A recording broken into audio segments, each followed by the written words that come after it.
Mūsų kelionė prasideda iš Šiaulių traukinių stoties, iš kurios važiuosime į Vilnių, susirasime autobusą į oro uostą, o tada jau gyvenimo skrydis į ne bet kur, o į Kiniją. Tai prasideda 2019 kovas.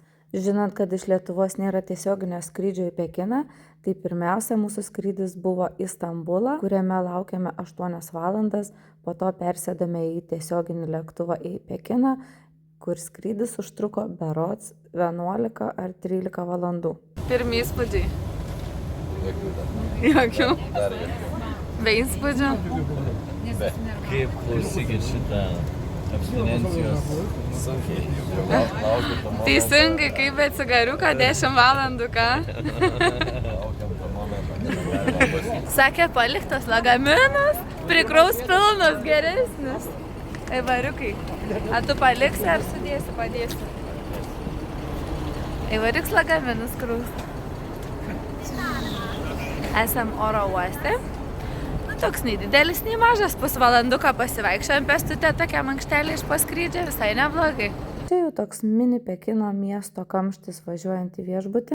Ir mūsų pirmoji šios kelionės vakarienė tai kinietiški patiekalai. Ir štai galime matyti, kaip kruopščiai ir smulkiai yra pjaustoma Pekino antis. Ir pasak vietinių, Pekino antis skaniausia dalis tai yra jos apskrudusi odelė.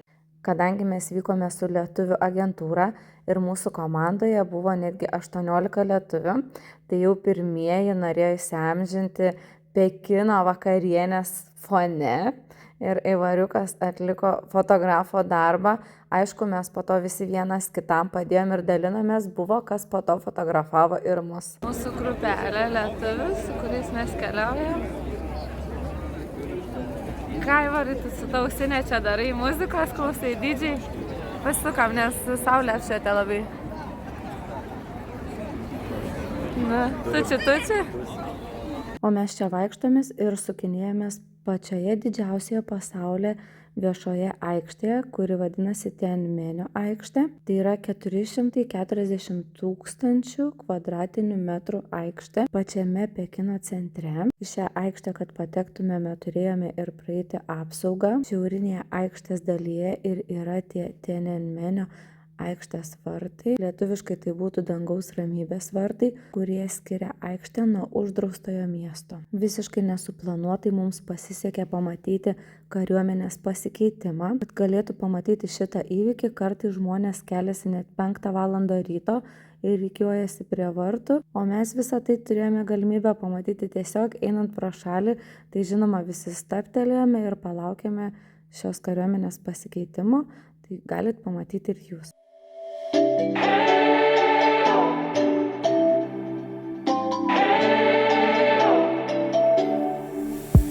We spent our days on the coast of something beautiful. We got pulled into the tide of something real. Einame mes po žeminėje perėjimo aikštelėje. Čia su mum yra kokiu tik nori tautybių. Aišku, europiečių labai minimaliai, o visų kitų mes nepažįstam. Jie visi mum vienodi. O dabar pradedame pasivaikščiojimą po uždraustąjį miestą. Tai buvusi Kinijos imperatorių rezidencija, kurioje gyveno Mingų ir Čingų dinastijų imperatoriai. Tai nuo 15 iki 20 amžiaus pradžios. Esame imperatoriaus rezidencijoje. Praktiškai naujieji imperatoriai įžengė ką tik į aikštę. Pavadinimas uždraustasis miestas kilo dėl to, kad paprastiems žmonėms į šią aikštę patekti be imperatoriaus leidimo buvo griežtai draudžiama. Uždraustasis miestas yra vienas didžiausių ir geriausiai išsilaikiusių senovinių rūmų kompleksas pasaulyje. Jo plotas siekia apie 72 hektarus, kuriame yra daugybė įvairiausių pastatų, kiemų ir sodų. Kompleksą supo aukšta siena ir platus griovys. Ir nuo 1987 yra įtrauktas į UNESCO pasaulio pastatų sąrašą. Čia netikėtai prasilenkėme su dar viena kariuomenė. Aš iš tikrųjų stebėdama tokias kariuomenės jaučiuosi labai nesaugiai, bet gyvai pamatyti tikrai įdomu ir įspūdinga, nes vienu ritmu žygėjančių kareivių kiekis tikrai yra įspūdingas. Aš tokio dažnai tikrai nematau. Tad pasižiūrėti buvo tikrai labai įdomu. Pažiūrėkit, kaip jie sinchroniškai ir vienodai juda. Kaip taip įmanoma.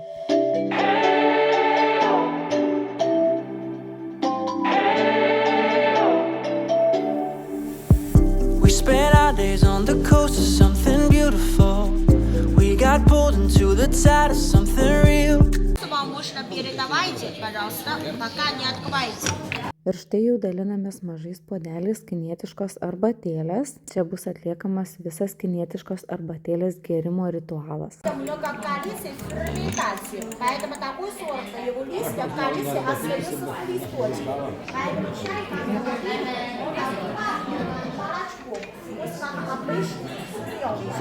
Ir štai mes turime galimybę pasivažinėti rikšomis. Man iš pradžių pasirodė tai tarsi žmonių išnaudojimas, kurie mina dviratį ir tempia vagonėlį su sėdinčiais turtingaisiais. Bet pasirodo, tai yra gili Kinijos tradicija. Rikšos Kinijoje turi ilgą istoriją, kurios siekia net 19 amžių. Šiandien rikšos naudojamos tik dėl turistų pramogos. Turistai gali pasivažinėti Pekino hutongais. Tai puikus būdas pamatyti Pekino architektūrą ir gyvenimo būdą. Važiuojame su transportu. Vietiniu transportu. Aš tik pro kokį vaizdelį dabar veža mus tokie.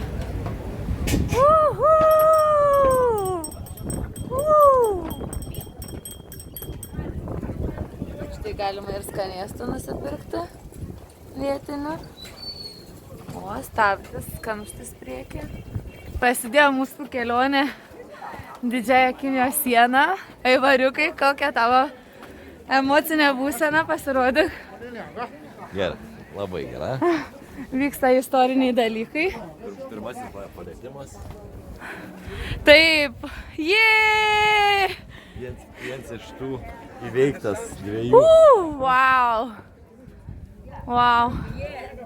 Reikės sustabdyti tiesioginę transliaciją, nes reikia fotkės darytis. Aplankyti ir pasivaikščioti Didžiąją Kinijos sieną buvo Aivaro vaikystės svajonė, kurią mes štai ir įgyvendinam. Pradedame net kelių kilometrų žygį pačia Kinijos siena. Didžioji Kinijos siena šiaip buvo pastatyta kaip gynybinis renginys, skirtas apsaugoti Kinijos imperiją nuo klajoklių iš šiaurės. Sienos statyba prasidėjo dar 7 amžiui prieš mūsų erą, o didžiausi plėtros darbai vyko Činų dinastijos laikais. Per šimtmečius siena buvo nuolat plečiama ir atnaujinama. Dabartiniais laikais daugiausia sienos buvo pastatyta valdant Mingų dinastijai, tai 14-17 amžiais. Nors oficialus sienos ilgis yra 21 196 km, bet įdomus faktas yra tai, kad siena nėra vientisa, o ji padaryta iš skirtingų atkarpų. Atkarpų ilgiai ir pločiai priklauso nuo to, kokia dinastija tuo metu valdė ir tą atkarpą statė. Sienos atkarpas skiria ir natūralios kliūtis, tokios kaip upės ar kalnai. Nu, Aivariukai, ką? Kaip jausmelis? Super. Tiek užlipus. Nu, jausmas geras. Einam ekskursiją. Kur tu dabar žadėjai? Ten kraštą pasižiūrėsim. Pažiūrėk, koks vaizdelis. O, kaip visi lipa. Aš jums noriu pravesti ekskursiją. Mes atvykome į nuostabią vietą, nepakartojamą pasaulio stebuklą. Pasirodo, mano naujienai, tai yra vienas iš naujausių, naujesnių, neseniausių. Taigi, geriam viską į save, skanuojam, fotografuojam į atmintį. Vaizdas nerealus. Verta buvo atvykti tiek tūkstančių kilometrų, tiek nemegos valandų lėktuve. Ir štai, mūsų svajonė pildosi. Kaip mėgstu cituoti vienos dainos frazę. Tik svarbu labai norėti, pasistengti ir tikėti. Ir Kinija po jūsų kojom. Mes turime stebuklingą akmenį, kurį palaižius gauni bakterijų, bet nieko daugiau. Koridoriais, iš kurių terasos matosi tvenkinys. Aivariuks sudėgęs. O Dieve, koks grožis prieki. O Dievulėlė.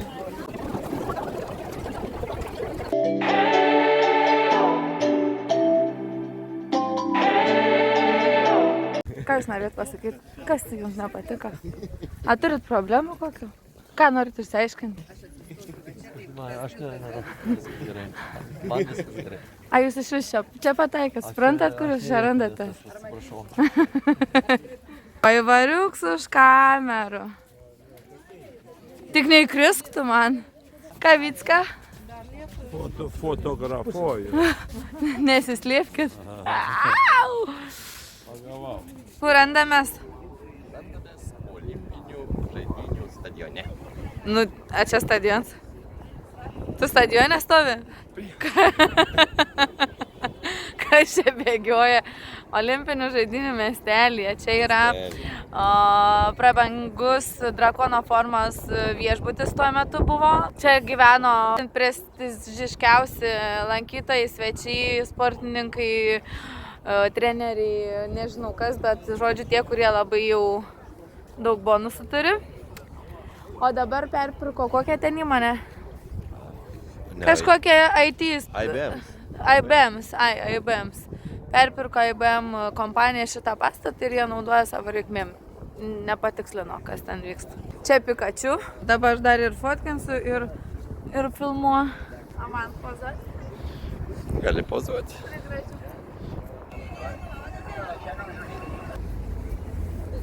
Išsirinkau aš čia kambariuką butuką.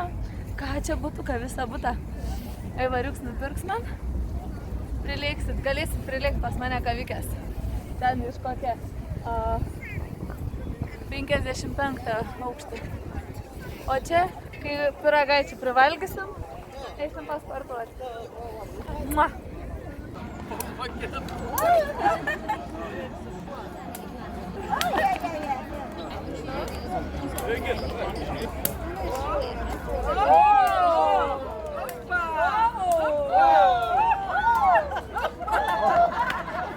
Čia vyks veiksmas, einam šokti, einam. Skubam, daug laiko neturim. Kokiai dainos estrada. Bet man reikėtų daugiau šampanės. Tai va, gali.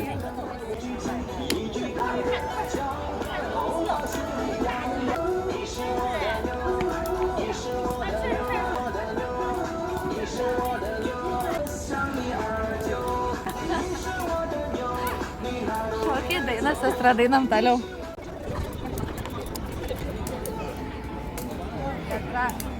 Kokie vingiai.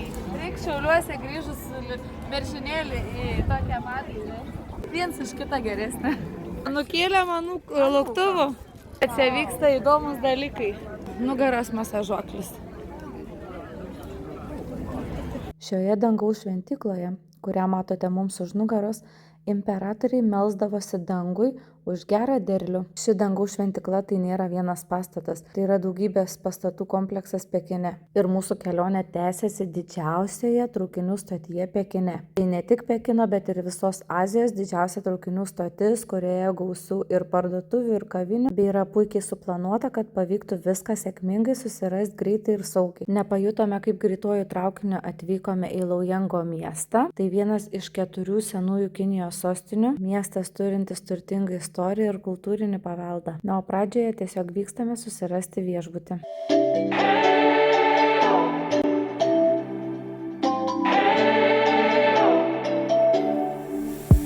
We spent our days on the coast of something beautiful. We got pulled into the tide of something real. But somehow I lost you on the way. I assumed you left me behind. Terakotinė armija tai įspūdinga molio skulptūrų kolekcija, kuri vaizduoja pirmojo Kinijos imperatoriaus karių ir arklių armiją. Terakotinė armija buvo sukurta kaip pomirtinė sargyba imperatoriui Qin Shi Huangui, valdžiusiam Kiniją 3 amžiuje prieš mūsų erą. Aš esu Budos šventykloj. Pagodų parke. Einam į kiemą pamatyti mūsų pagodą.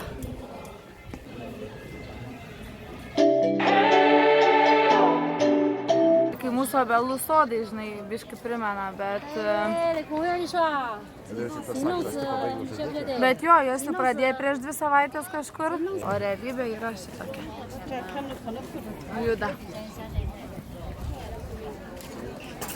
Fiksuoju tavo rink bazarą.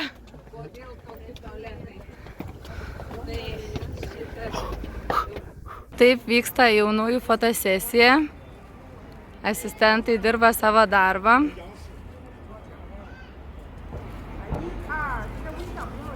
Jepi.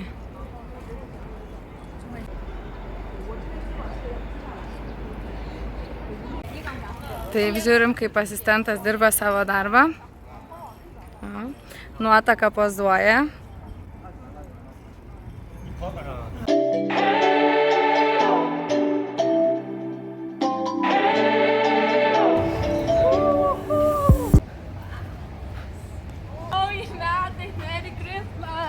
Man kai grybukai tokie musmerytės.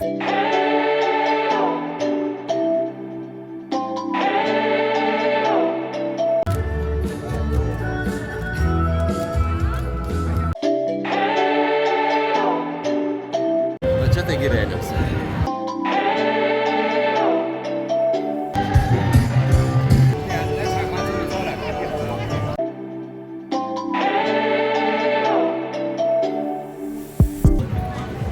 Ir čia matome didžiąją Lešano Budą. Tai didžiausia pasaulyje stačioje uolienoje išskaptuota Buda, kurios dydis siekia net 70,7 metro. Mes prie pat Budos nebuvome priartėję, tiesiog tokiu pat laivu, kokį matote, priplaukėme kiek įmanoma arčiau. Ir pagaliau išsvajotas pandų parkas. Į šį parką per parą ateina apie 6000 lankytojų ir galite matyti, kokios kosminės eilės prie įėjimo.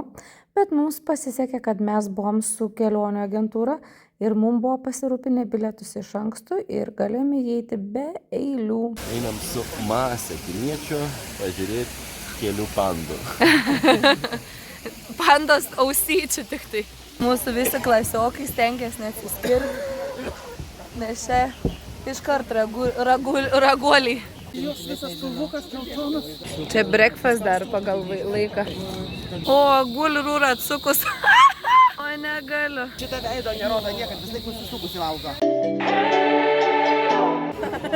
Lazy panda. Pamastymo laikas.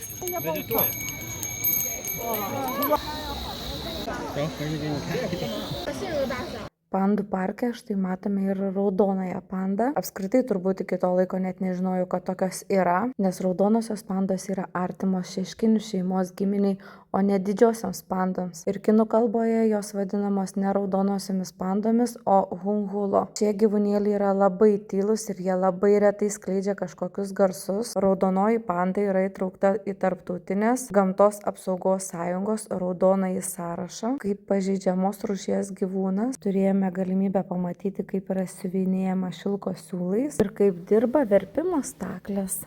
O čia pirmą kartą susidūriau su veido skanavimu oro uoste, kur aparatas nuskanuoja veidą ir pagal veido atpažinimą tau tiesiog parodo, prie kurių išskridimo vartų turi eiti. Žinoma, tą pačią funkciją išbandė ir Aivaras. Na, o čia apžiūrinėjome dar vieną savo viešbučio kambarį, kurį jau pakeitėme gal 5. Mane labiausiai kelionėse tai ir vargina, kad turi kas 2 naktis ar netgi kas naktį keisti naują viešbutį.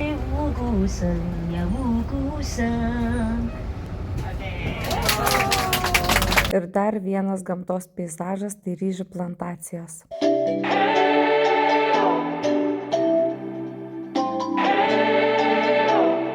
Papasakokit kažką tai. Papasakokit. Esam ryžių terasai, šiandien balandžio 7. Ir ką? Jokios ligos mūsų nepalauš tokį grožį pamatyti.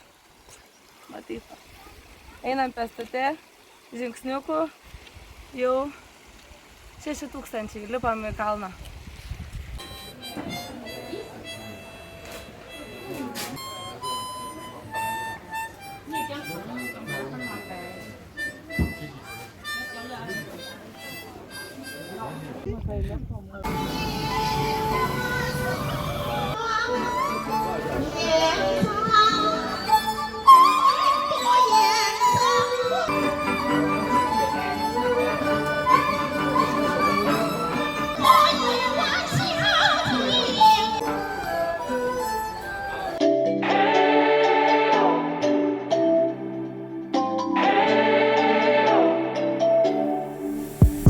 spent our days on the coast of something beautiful. We got pulled into the tide of something real. But somehow I lost you on the way. I assumed you left me behind. Valandos nuo 7 vakaro iki 9 vakaro. Spalva mėlyna, metų laikas ruduo, mėnuo spalis, elementas žemė, geros savybės, ištikimybė, kilnumas, garbingumas, pasišventimas, neigiamos savybės, nerimas, pesimizmas, išsiblaškymas, tinkama profesija, muitinės tarnautojo, policininko, instruktoriaus, aktoriaus, žurnalisto, tinkamas partneris, arklys, tigras, netinkamas partneris, drakonas. Aš tigras. Šio geriausio žmogaus draugo žvilgsnis ištikimas ir atviras, jo galima pasikliauti. Savo bičiulių šuo lydės visur, kur reikia pagelbės, praskaidrins nuotaiką savo draugiškų humorų. Jis nemėgsta ginčytis, nesiekia kopti aukštyn ir vadovauti. Vėliau lieka su jam patinkančiais žmonėmis. Šuo simbolizuoja ištikimybę. Tai ištikimas žmogaus draugas, meilus namų gyvūnas. Vokiečiai kaip ir kinai labai džiaugiasi, kai šeimoje gimsta vaikas po šiuo ženklu. Tai ištikimas, teisingas bei simpatiją keliantis žmogus su visuotinai pripažįstamomis teigiamomis savybėmis. Kiekvienas laimingas ir labai vertina, jei turi draugą gimusį šuns metais. Tai reiškia, kylanti saulė virš džiunglių. Ir čia nais sėdi liūtas, jo galva, jo kupra.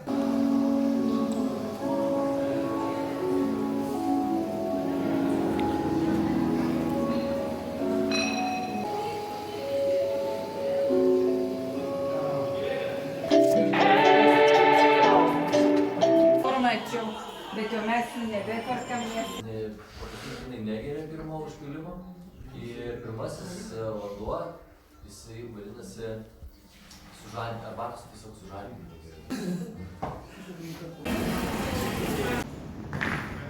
Viskas. Hongkong. Mes esame Hongkonge. Vykstame dvieaukščiu autobusu. Po miestą pasivažinėti. Tai va, mūsų lietuvių tenai nesimato. Tai toks vaizdas matosi pro autobuso langus, važiuojant Hongkongo miestu. Kaip ir nieko ypatingo, eilinės gatvės, gal kiek įdomesni dviaukščiai autobusai, ko įprastai pas mus nepamatysi. Žinoma, dideli žmonių srautai, kas taip pat ypač Šiauliuose nebūdinga.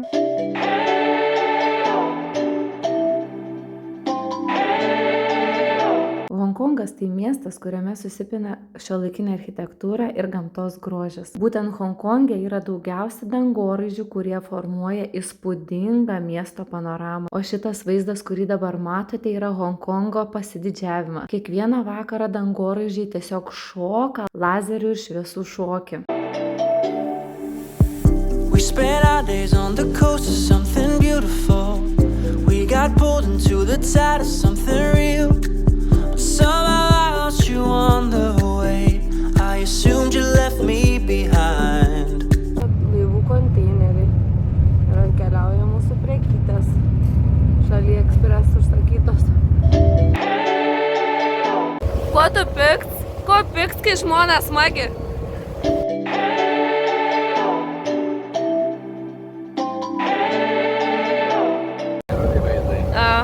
Čia toks pusiau Los Angeles net. We spent our days on the coast of something beautiful. We got pulled into the tide of something real. But somehow I lost you on the way. I assumed you left me behind. Ko ieškai? Brislį. Avėjas nenuneš. Čia pas mum vėjėlis, tai kad liūdžių Hongkongas, kad mes ruošiamės išvažiuoti. Ieškom kažko įdomaus.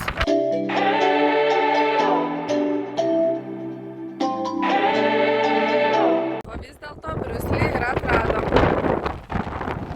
O koks gražuolis. Gali nufotkinti. Atostogas baigės? Baigės.